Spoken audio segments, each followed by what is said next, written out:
Cá estamos nós para o 14º episódio de Meu Câncer, Meu Mestre. Eu gostaria de trabalhar com vocês, o tema é: eu não deixei de acreditar nas coisas que eu acreditava.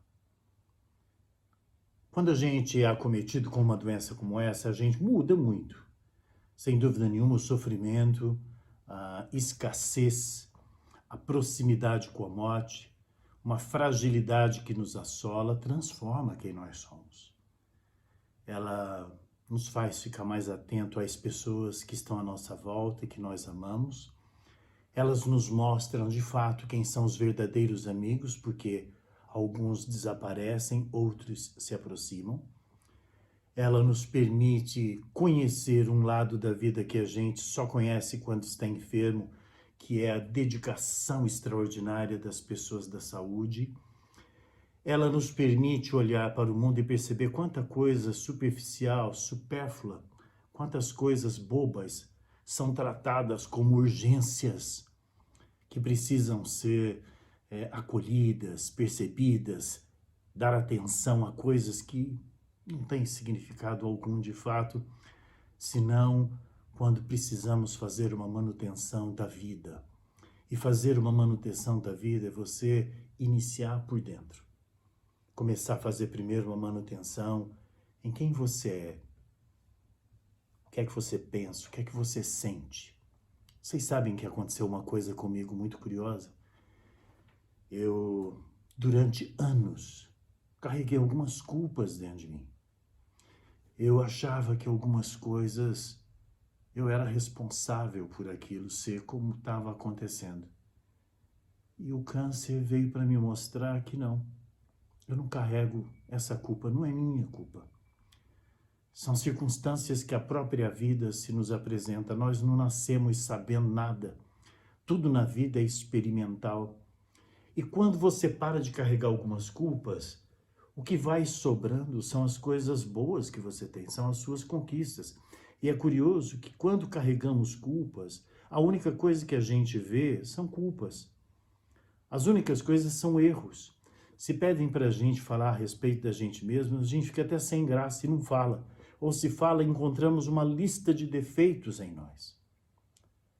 Quando eu parei para pensar nesse Aristides, em quem ele era, eu percebi que havia dentro dele pessoas incríveis e que eu não conhecia de mim mesmo. Tem um texto que eu gosto muito, que eu li no diário de Ana Frank, onde ela fala sobre grandes momentos difíceis que ela passou. E ela diz assim: é difícil, é muito difícil em tempos como estes, ideais, sonhos e esperanças permanecerem dentro de nós. É difícil. Sendo esmagados pela dura realidade. É um milagre eu não ter abandonado todos os meus ideais. Eles parecem tão absurdos e impraticáveis. No entanto, eu me apego a eles. Porque eu ainda acredito, apesar de tudo, que as pessoas são realmente boas de coração. E é curioso porque eu concordo com Anne Frank. Apesar de todo o momento sombrio que nós estamos vivendo politicamente falando, no mundo, não é no Brasil. Nós vemos, por exemplo, um retrocesso assombroso de valores, perda de direitos adquiridos, sobretudo direitos humanos. Nós vemos acontecer genocídio, literalmente, em alguns países. É um absurdo que vem acontecendo em plena pandemia. No mundo inteiro, nós temos corrupções, nós temos pessoas se aproveitando dessa situação. A gente pode parar, olhar e falar assim, é um caos que nós estamos vivendo. É de verdade, é um caos. E eu paro e penso assim, o câncer também é um caos na minha existência, na minha pessoal existência. Ele também desorganiza as coisas, ele também me causa problemas. Ele me obriga, por exemplo, a tomar drogas duríssimas que repercutem de modos muito duros no meu próprio corpo. Eu, por exemplo, já partilhei com vocês, mas minha pele, vocês podem perceber, ela está toda muito encascorrada essa semana, efeito da última químio ainda. Eu estou aqui com um pouco de protetor solar por conta da energia, por conta da luz, que eu não posso. Aliás, um pouco não, bastante. E embaixo dessa camada, minha pele está bastante judiada, está bastante difícil. Todas essas coisas fazem parte desse caos que a gente vive a partir da doença. Eu costumo então dizer que nós hoje, enquanto sociedade, também temos uma sociedade enferma e uma enfermidade de valores, de princípios, e a cada qual defendendo o seu, achando que o seu é o que vale. E quando isso acontece, e eu paro e olho dentro de mim, meus ideais continuam aqui. Eu ainda acredito nas pessoas. Eu acredito que as pessoas são boas. Eu ainda acredito que elas vão fazer coisas maravilhosas, porque eu adoro a arte, eu adoro grandes escritores, eu adoro pintores, eu adoro cantores. E quando eu vejo aquilo que o ser humano é capaz de fazer, eu falo assim, uau, deu muito certo, né? Deus foi muito generoso, muito pródigo com essa criação. Não há, dentre tudo que foi criado, dentre todos os seres, animados e inanimados, nada tão extraordinário quanto o ser humano.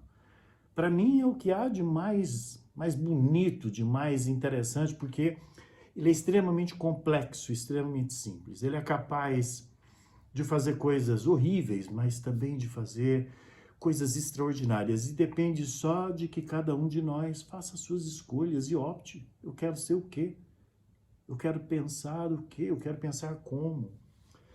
Quando olhamos para a referência que é Jesus de Nazaré, uau, um cidadão que mudou a história da humanidade, tanto que ela é demarcada antes e depois dele. 33 anos. E em 33 anos de idade ele conseguiu mudar a história da humanidade, não apenas falando sobre o amor, mas encarnando o amor na sua plenitude. Ele olhou para o pobre e encontrou a riqueza do ser humano na pobreza daquele homem, daquela mulher. Ele olhou para os leprosos, ele olhou para aqueles que eram excluídos, e o olhar dele conseguiu atravessar a própria existência e encontrar sementes do que poderia ser um ser humano extraordinário. E foi o que ele fez. Ele fez isso com a samaritana, ele fez isso com Zaqueu, ele fez isso com Mateus, ele fez isso com Bartimeu, cego. Ele mudou a vida das pessoas com apenas um olhar, com a maneira de falar. Porque ele acreditava e acredita de modo extraordinário naquilo que é sua criação. Todos nós, eu, você, temos uma porção de defeitos, é verdade. Tudo isso vem à tona. Aquilo que nós temos de bom, aquilo que nós temos de ruim. Então, eu gostaria que a gente pudesse ficar com esse texto da Anne Frank na nossa cabeça. Que a gente encontre lá dentro do nosso coração nossos ideais. E que queiramos ainda, não interessa a sua idade, não interessa em que momento você está, ou quão caótica está a sua visão do mundo. Acredita naquilo que está dentro de você, sobretudo naquilo que é mais humano. E se você tiver dificuldade de enxergar isso, pede para que Jesus olhe para você agora, atravesse a sua existência, atravesse toda a caoticidade e que ele encontre ali as sementes que podem transformar e te fazer um ser humano melhor. Para você que está padecendo com essa doença, não fique achando você que é o final de nada, é o início de tudo. Todos os dias, a cada químio, a cada hora, nós estamos dando início a uma nova jornada. Então, por favor, não desista. Aristides disseram para mim que eu só tenho 15%, 30%, 40% de chance de vida. Pois esse é o seu 100%. Se agarra a ele. E se agarre que as pessoas que estão à sua volta querem o teu bem. Elas querem fazer o melhor para você. Então, não deixe elas desejarem sozinha. Queira também fazer esse algo diferente. Então, queria deixar essa mensagem para que a gente não desanime, apesar de todos os pesares. Que a gente não deixe de acreditar uns nos outros, apesar de todos os pesares. Que nós ainda tenhamos um olhar no horizonte que enxerga a luz e que nos chama a sermos pessoas melhores. Um beijo grande, até o próximo programa.